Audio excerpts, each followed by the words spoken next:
Hello everyone, I hope you're all doing well today. Today we'll be talking about ethical violation and board discipline, especially in my state, North Carolina. The most common reasons for board to discipline a counselor in North Carolina that I've seen, looking at multiple cases, seems to be dual relationships, a client and a counselor in an inappropriate relationship, or the counselor in an inappropriate relationship with those around the client. I've also seen failure to maintain records as they should. That's a big deal, especially in North Carolina, that I've come across, as well as maintaining the proper educational standards of being a counselor, because we all know as a counselor we have to continuously continue our education to make sure we're behaving ethically and we know the latest methods of counseling. I was asked to choose one of the more recent cases requiring discipline, and this one kind of interested me a little bit because of what pertains in the case. But in North Carolina, Graham Kent, June 7th, 2019, defendant number 1762, he actually got a client that was suicidal, and he was admitted involuntarily, and when asked his supervisor how to handle the situation, supervisor directed him how to appropriately deal with the client.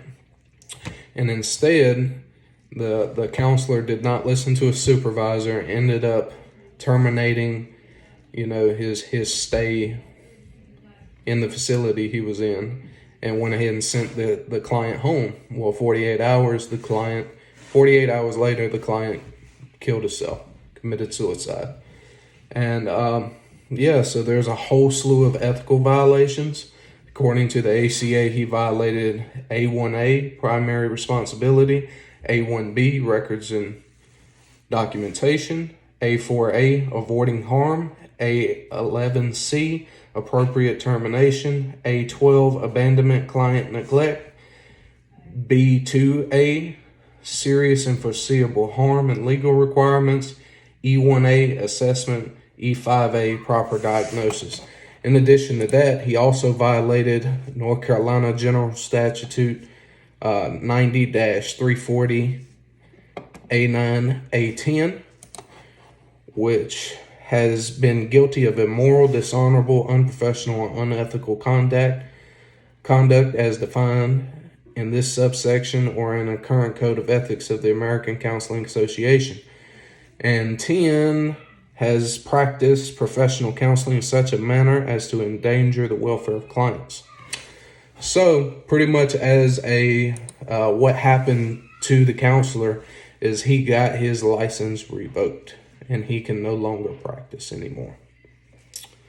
In addition to this topic, we were asked to talk about a little bit of what the ACA, says on counselor impairment.